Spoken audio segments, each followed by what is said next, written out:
এক নম্বর হলো আল্লাহ অস্তিত্বের প্রতি বিশ্বাস করা। অস্তিত্ব কি? আল্লাহ তাআলা আছেন। নাস্তিকরা কি বলে? আল্লাহ আছে। নাস্তিকরা বলে আল্লাহ বলতে কিছু নাই। আমার পৃথিবীতে আমরা চোখের সামনে যা দেখি বা না দেখি আর এমনিতে হয়ে গেছে। নাস্তিকরা বলে স্রষ্টা হিসাবে কাউকে তারা মানতে চায় না। ঈমানদাররা আল্লাহর অস্তিত্বকে মানবে, অস্তিত্বকে বিশ্বাস করবে যে আল্লাহ তাআলা আছেন এবং আল্লাহ তাআলা সব কিছুর খালিক এবং মালিক। আল্লাহ তাআলা চোখের সামনে আমরা রয়েছি, আমার প্রতিটি কাজ আল্লাহ তাআলা দেখছেন কিনা? এই আল্লাহ তাআলার অস্তিত্বের উপরে বিশ্বাস করা। আল্লাহ তাআলার পূর্বে এবং পরে কেউ ছিল না, ভবিষ্যতেও কেউ আসবে না, বর্তমানেও কেউ আল্লাহর সমকক্ষ নাই। আল্লাহ তাআলা কাউকে জন্ম দেন নাই, কারো থেকে জন্ম নেন নাই। তিনি হুয়াল আউয়াল ওয়াল আখির ওয়াল যাহির ওয়াল বাতিন ওয়া হুয়া বিকুল্লি শাইইন আলিম। তিনি পূর্বে ছিলেন এবং পরেও থাকবেন, এবং তিনি প্রথম, তিনিও শেষ, এবং তিনি প্রকাশ্য, তিনি গোপন, এবং তার সকল বিষয়ে জ্ঞান রয়েছে। আল্লাহর জ্ঞানের বাহিরে পৃথিবীর ভিতরে, সৃষ্টি জগতের ভিতরে কিছুই নাই। এটা হলো আল্লাহর অস্তিত্বের উপরে বিশ্বাস। যেমনটা আমরা সূরা ইখলাসের মধ্যে সব কথাগুলি সংক্ষেপে পাই। কুল হুয়াল্লাহু আহাদ। আল্লাহ তাআলা নবীকে বলে দিয়েছেন, নবীর মাধ্যমেই তো আল্লাহকে আমরা চিনেছি। এই জন্য আল্লাহকে বিশ্বাস করার সাথে সাথে নবী করিম সাল্লাল্লাহু আলাইহি ওয়াসাল্লামকে বিশ্বাস করা, তার কথা, কাজ, মনোসম্পত্তি সবকিছুর উপরে বিশ্বাস রাখাকে ঈমান বলে। তো আল্লাহুস সামাদ, তিনি অমুখাপেক্ষী, তিনি কারো মুখাপেক্ষী নন। পৃথিবীর ভিতরে যত ক্ষমতাধর দেখেন, কোনো না কোনো ভাবে কেউ কারোর প্রতি মুখাপেক্ষী, কিন্তু আল্লাহ তাআলা কারো মুখাপেক্ষী নন। লাম ইয়ালিদ ওয়া লাম ইউলাদ, তিনি কাউকে জন্ম দেন নাই, কারো থেকে জন্ম নেন নাই। আল্লাহকে কেউ জন্ম দেয় নাই, আর আল্লাহ কাউকে জন্ম দেন নাই। ওয়া লাম ইয়াকুল লাহু কুফুয়ান আহাদ, আর আল্লাহর সমকক্ষ কেউ নাই। কুফু মানে সমকক্ষ। সমকক্ষ কেউ আছে? নাই। কিন্তু আমাদের মুসলমানদের ভিতরে অনেকে আছে যে আল্লাহ সমকক্ষ না হলেও আল্লাহর আংশিক ক্ষমতা কারো আছে এমন বিশ্বাস করে। আলোচনায় আসতেছে বিস্তারিত ইনশাআল্লাহ আমার ভাইরা। তাহলে আমরা একবারে এক নম্বরে পাইলাম আল্লাহর অস্তিত্বের প্রতি বিশ্বাস করা। আল্লাহর প্রতি ঈমান আনতে হলে কয়টা বিষয় ঈমান আনতে হবে?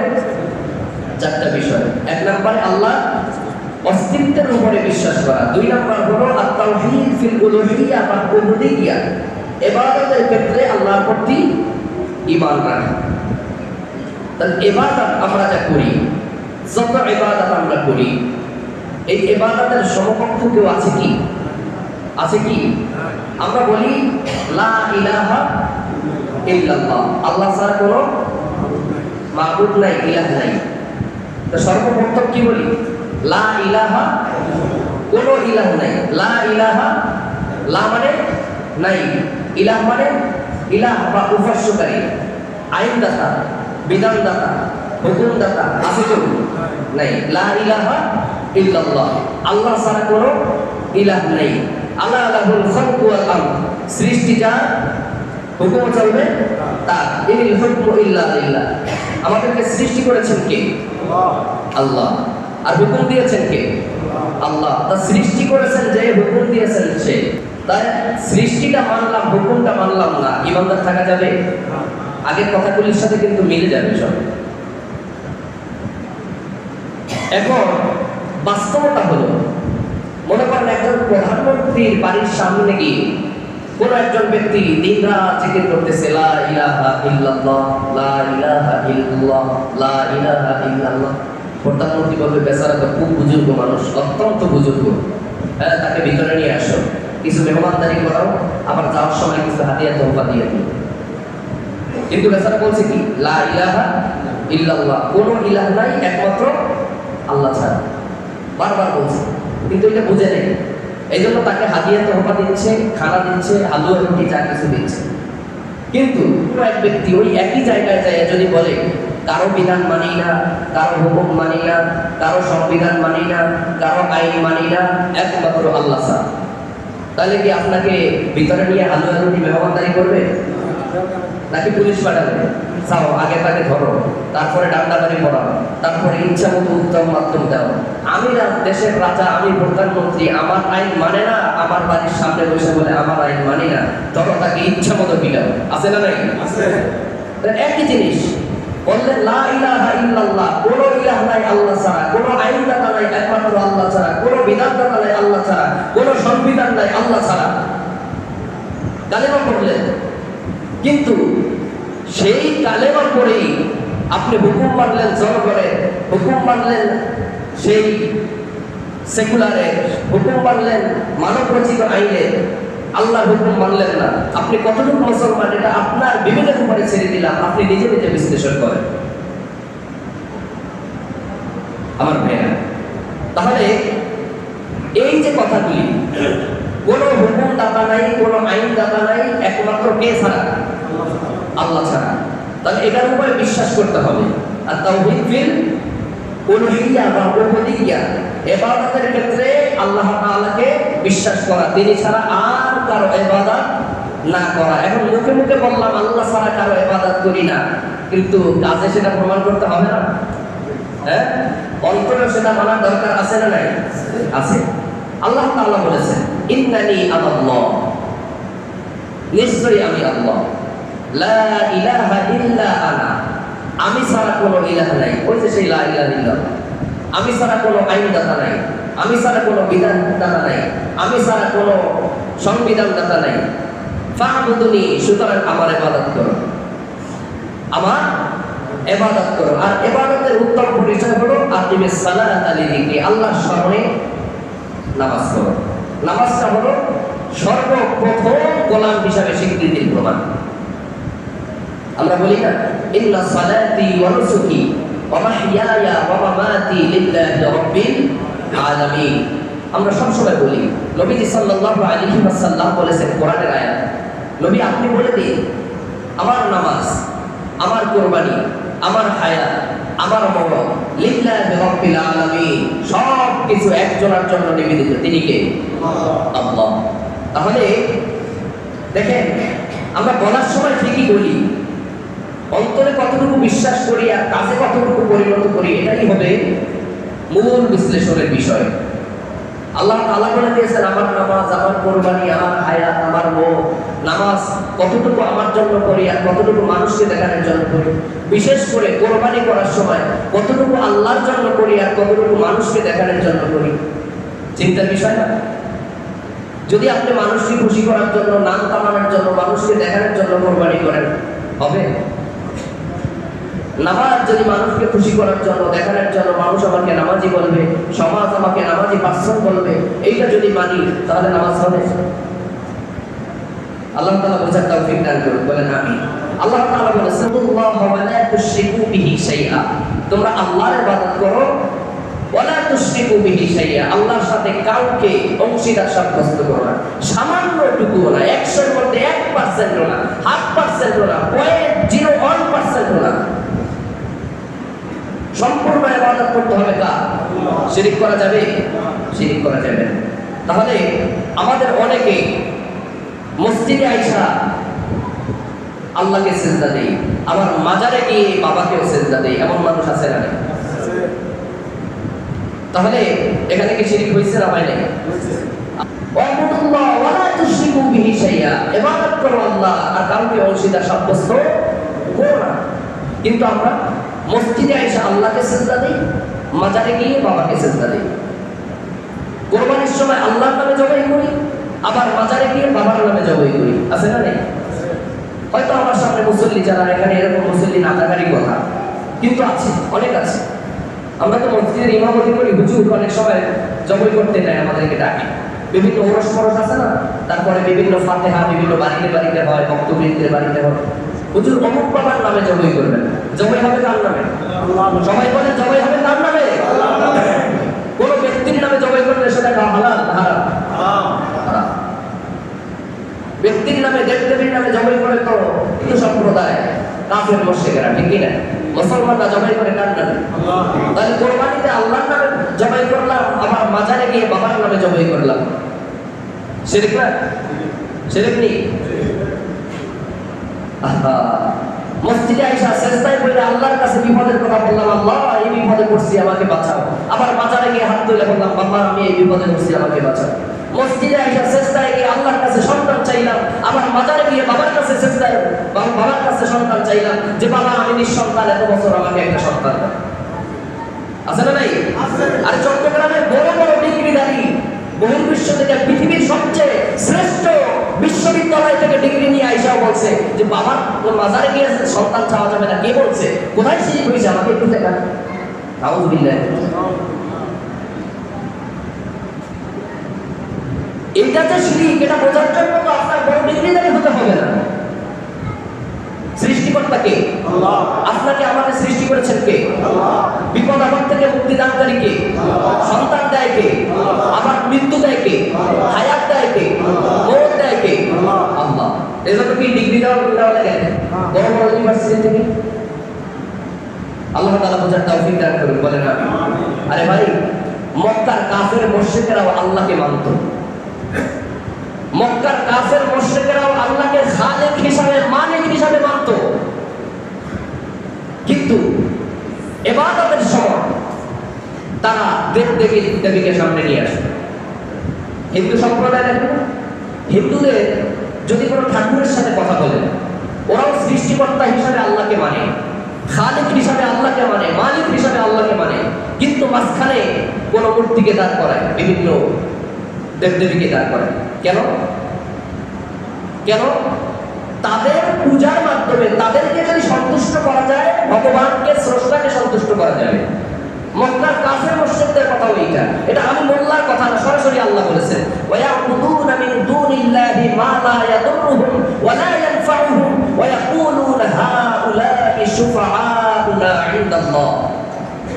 আল্লাহ তাআলা বলেছেন, মক্কার কাফের মুশরিকদেরকে যদি জিজ্ঞাসা করেন, তোমরা যে এই দেবদেবীর পূজা করো, দেবদেবীর ইবাদত করো, মা লা ইয়াদুররুহুম ওয়া লা ইয়ানফাউহুম, তারা তো তোমাদের কোনো ক্ষতিও করতে পারবে না, উপকার করতে পারবে না। তারা তো নিজেরাই নিজের উপকার ক্ষতি করতে পারে না। দেবদেবী যেগুলা হাতে বানানো মূর্তি, এগুলো খাইতে পারে? তাদের নাকের ডগায় মাছি করলে তারাইতে পারে? হ্যাঁ, তাদের সামনে দামি দামি খাবার বানালে তারা খাইতে পারে? তারা নিজেরাই নিজেরা চলাফেরা করতে পারে না, হাঁটা চলার জন্য অন্য একজনের সহযোগিতা নেওয়া দরকার। তারা নিজেরাই কোনো ক্ষতি করতে পারে না, উপকারও করতে পারে না। তাহলে কেন তাদের ইবাদত করো? জবাবে তারা বলে, ওয়া ইয়াকুলুনা হাউলাই শুফাআউনা ইনদাল্লাহ, কিয়ামতের ময়দানে এরা আল্লাহ তাআলার কাছে আমাদের জন্য সুপারিশ করবে। নাউযুবিল্লাহি মিন যালিক।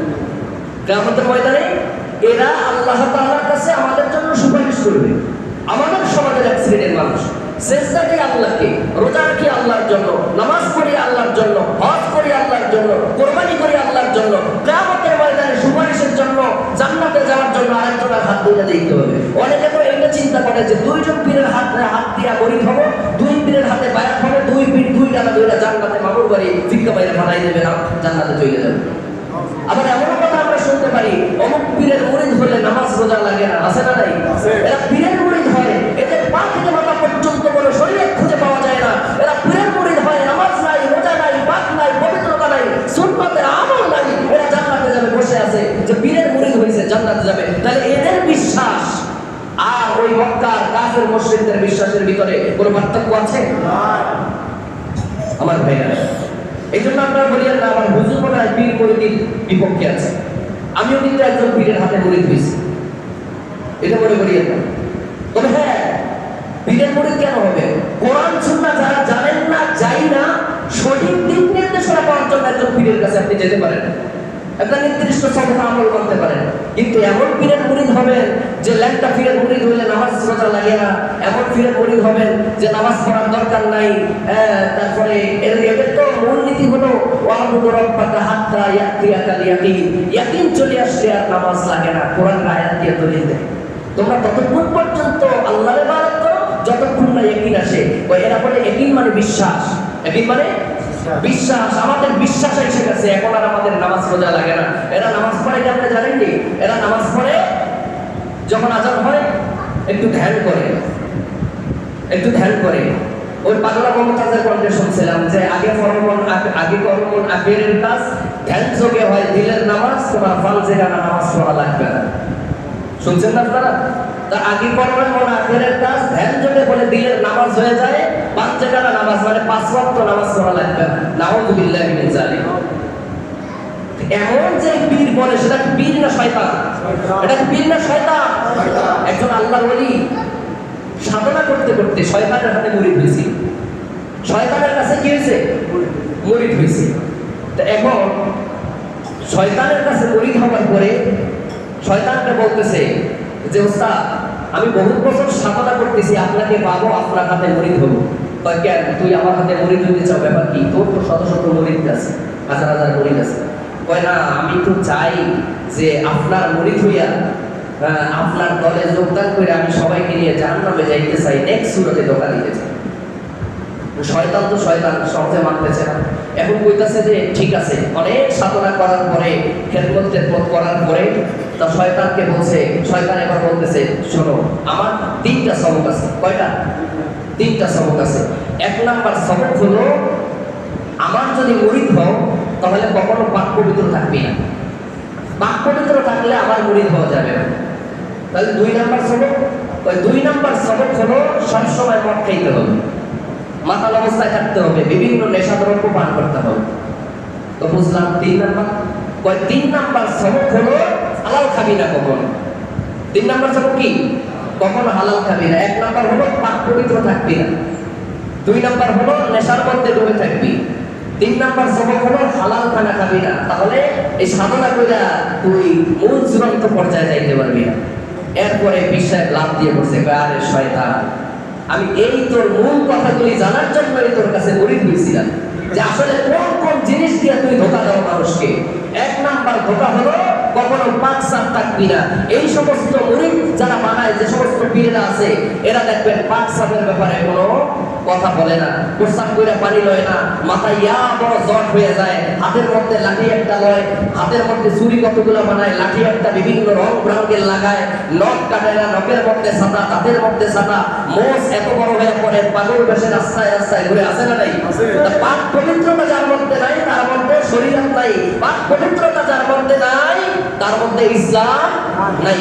আর তুহুর শাত্রুল ঈমান, পবিত্রতা হলো ঈমানের অংশ বা অঙ্গ, বুঝছেন? তাহলে ঈমান আর ইসলামের মধ্যে তেমন কোনো পার্থক্য নাই। আমি শুরুতেই বলেছিলাম, ঈমান হলো বিশ্বাস করা, ইসলাম হলো বিশ্বাসের সাথে আমল করা। তাহলে যারা এই ধরনের মানুষ, তারা পবিত্রতা তো নাই এবং আমলও নাই, তাহলে এরা কি মুসলমান? তাহলে শয়তানের ধোঁকা 1 নাম্বার হলো পাক পবিত্র থাকা যাবে না। 2 নাম্বার হলো নেশায় ডুবে থাকবি। এই সমস্ত মানুষ যেগুলা, সেগুলা নেশা করে কি করে না? বাংলাদেশে এই সমস্ত ভণ্ড পীরের যত মুরিদ আছে দেখবেন, নামাজ কালাম নাই, এরা কি করে? আরাদিন গাঞ্জা টানে। এরা কি গাঞ্জা বললে আবার রাগ হয়ে যায়, এরা সিদ্ধি বলে। কি বলে? সিদ্ধি বলে। গাঞ্জা বললে রে বাবা আপনার ভাই বলেন, গাঞ্জা বলা যাবে না, এগুলো সিদ্ধি বলতে হবে। এগুলা খাইলে সিদ্ধি, এগুলা সিদ্ধি খাইলে কয় আত্মশুদ্ধি হয়, বুঝছেন? এই যত ভণ্ডের বাজারে এগুলা দেখা যায়, যখনই মেলা বসে। এই কয়েকদিন আগে ল্যাংটার বাজার কোন জায়গায়, চাঁদপুরে কোন জায়গায় বসছিল, আরে ভাই কি একটা অবস্থা! ল্যাংটা সারা দুনিয়ায় এত হক্কানি ভিড় থাকতে, তো ল্যাংটার বাজারে গিয়ে এত ইয়ে করতে হবে, আর ল্যাংটার বাজার করতে হবে, সেইখানে যে এত গাঁজা কিনতে। চিন্তা করেন, এরা কি আশ্রমণ বাংলার মানুষ না অন্য কিছু? তো সেখানে এমন ভাবে নেশা দ্রব্য প্রকাশ্যে বিক্রি হচ্ছে, 1 না 2 দিন পরে প্রশাসন বন্ধ করে দিয়েছে। এই জন্য প্রশাসনকে ধন্যবাদ জানানো উচিত। এই ভণ্ডের বাজারে গিয়ে এরা কি করে? গাজার নামে সিদ্ধি টানে আর শুদ্ধির কথা বলে। শয়তান কি বলেছিল? 2 নাম্বার সবক নেশা দ্রব্য পান করবে, বুঝছেন? তাহলে এরা কি বীরের মুরিদ না শয়তানের মুরিদ? 3 নাম্বার হালাল খানা। আরে খানা, এদের খানার যে অবস্থা, এটা যদি বলেন, এদের কিছু কিছু আছে, মানে এদের সিস্টেম হলো পায়খানা করে তারপরে খায়। এই পায়খানা যদি খাইতে পারে তাহলে এদের সিদ্ধি হয়, আত্মশুদ্ধি হয়। আরেকটা আছে 3টা জিনিস পান করে, মল, মূত্র এবং বীর্য। এই 3টা জিনিস পান করতে পারলে, একসাথে পান করতে পারলে নাকি ওদের আত্মসিদ্ধির চূড়ান্ত পর্যায়ে পৌঁছায়। নাউযুবিল্লাহি মিন যালিক। এদের ভিতরের কথা যদি আমি এই সময় পাই, এক সময় বলবো। মল, মূত্র, পায়খানা, প্রস্রাব আর বীর্য, আর এর লগে আরেকটা জিনিস যোগ করে খায়, যারা মনে করেন সন্তান হয় না, কঠিন রোগে আক্রান্ত, এদের জন্য 4টা বিষয় মিল করে একটা ঔষধ বানাই দেয়, মল, মূত্র, বীর্য আর মহিলাদের মেন্সের রক্ত। এই 4টাকে বিষয়কে মিশাইয়া তারপরে এটা পান করে তার আত্মশুদ্ধির চূড়ান্ত পর্যায়ে পৌঁছায়। নাউযুবিল্লাহি মিন যালিক। তাহলে শয়তানের সফরের সাথে মিলছে নি? মসজিদে গিয়ে সিজদা দেয় আল্লাহকে, মাজারে গিয়ে সিজদা দেয় বাবাকে। কুরবানির সময় জবাই করি আল্লাহর নামে, অন্য সময় জবাই করি আল্লাহর নামে, আবার মাজারে গিয়ে বাবার নামে জবাই করি। আছে না নাই? আছে। আল্লাহ তাআলা মাফ করুন, বলেন আমিন। তাহলে বলেছিলাম মক্কার কাফের মুশরিকরাও আল্লাহকে মানতো, কিন্তু ইবাদতের ক্ষেত্রে মাঝখানে আরেকটা জিনিস দাঁড় করাইতো। কি বলে? তাদের মূলনীতি হলো ওয়ায়াকুলুনা হাউলাই শুফাআউনা ইনদাল্লাহ। কিয়ামতের ময়দানে এরা আল্লাহর কাছে আমাদেরকে শাফাআত করবে, সুপারিশ করবে, আল্লাহর কাছে যাইতে সাহায্য করবে। কিন্তু আমাদের কি এরকম দরকার আছে নি? ইমানদারের দরকার আছে। ইমানদারকে সব সময় দেখেন কে? আল্লাহ। আর আমাদের জন্য আমাদের রাসূলই যথেষ্ট, এই ভণ্ড পীরের দরকার নাই। আর যাদের ইলম কালাম নাই, শরিয়াত তরিকত সম্পর্কে জানেন না, এরা অবশ্যই একজন হক্কানি পীর দেখে যদি মুরিদ হওয়ার দরকার হয় হবে। কিন্তু এই সমস্ত ভণ্ড থেকে যেন বেঁচে থাকতে পারি, আল্লাহ তাআলা তৌফিক দান করুন, বলেন আমিন। আবার ভাইরা, মক্কার কাফের মুশরিকরা যে আল্লাহকে মানতো, আমরাও আল্লাহকে মানি। আল্লাহ তাআলা কোরআনে বলেছেন, ওয়ালি যদি জিজ্ঞাসা করা হয় মান খালাকাহুম, তোমাদেরকে কে সৃষ্টি করেছে? জবাবে তারা বলে লা ইয়াকুলুল্লাহ, আল্লাহই আমাদেরকে সৃষ্টি করেছে। তাদেরকে যদি প্রশ্ন করা হয় ওয়ালা ইসালতাহুম মান নাযালা মিনাস সামাই মাআন, আসমান থেকে কে জমিনে বৃষ্টি নাযিল করে, ফাহিয়া বিহিল আরদা মিন বাদি মাউতিহা, জমিনকে বৃষ্টি বর্ষণের মাধ্যমে জীবিত করে ফসল ফলানোর উপযোগী করেন কে? জবাবে তারা বলে লা ইয়াকুলুল্লাহ, একমাত্র আল্লাহই করেছে। তাহলে আমাদের মধ্যে আর তাদের মধ্যে পার্থক্য কি? তারা ইবাদতের ক্ষেত্রে মাঝখানে দ্বিতীয় কাউকে দাঁড় করাতো, কোন দেবদেবী মূর্তিকে দাঁড় করাতো। আমাদের সমাজের কিছু মানুষ দেবদেবী মূর্তিকে দাঁড় না করায় মাজারকে দাঁড় আছে না নেই? আল্লাহ তাআলা মাফ করুন, নাউযুবিল্লাহি মিন যালিক। আপনারা বলিয়েন না হুজুর আয়েশা মাজারে বাস দিয়ে গেছে। মাজারে যাবেন, হক্কানি ওলিদের মাজারে যাবেন, মাজারে গিয়ে জিয়ারত করবেন, মাজারের দান বাক্সয় দান করবেন না। যদি দেখেন মাজারের দান বাক্সের টাকা দিয়ে কোনো এতিমখানা মাদ্রাসা পরিচালিত হয়, তাহলে সেখানে মাদ্রাসায় দান করবেন। কার নামে? কার নামে দান করবেন? নামাজওয়ালার নামে দান করবেন। কার নামে? বিপদ আপদ থেকে মুক্তি পাওয়ার জন্য একমাত্র আল্লাহর সন্তুষ্টির উদ্দেশ্যে দান করবেন। যেই মাজারের বাক্স দিয়া গরিব অসহায় দুস্থ দরিদ্র চলে, যেই মাজারের দান বাক্স দিয়ে এতিমখানা চলে, স্কুল মাদ্রাসা চলে, সেই দান বাক্সে। আমাদের দেশে ব্যাংকের সরকার মতো হাজার হাজার বাজার উঠে উঠছে, যেখানে দান বাক্স আছে, আর সেই দান বাক্সের টাকা দিয়ে ওই বেনামাজি নেশাখোরগুলা মদের আসর বসায়, গাঁজা ইয়াবাটারে। আছে না নাই? এগুলি থেকে বেঁচে থাকবেন। মাজার জিয়ারত করার উদ্দেশ্যে যাবেন, মাজার ওয়ালা কিছু দেওয়ার ক্ষমতা রাখে না। দেওয়ার মালিক কে? সাহায্য করার মালিক কে? আল্লাহ। আল্লাহ তাআলা আমাদেরকে সহিহ বুঝ দান করুন। ওয়া মা তাওফীকি ইল্লা বিল্লাহ। আসসালামু আলাইকুম ওয়া রাহমাতুল্লাহি ওয়া বারাকাতুহু।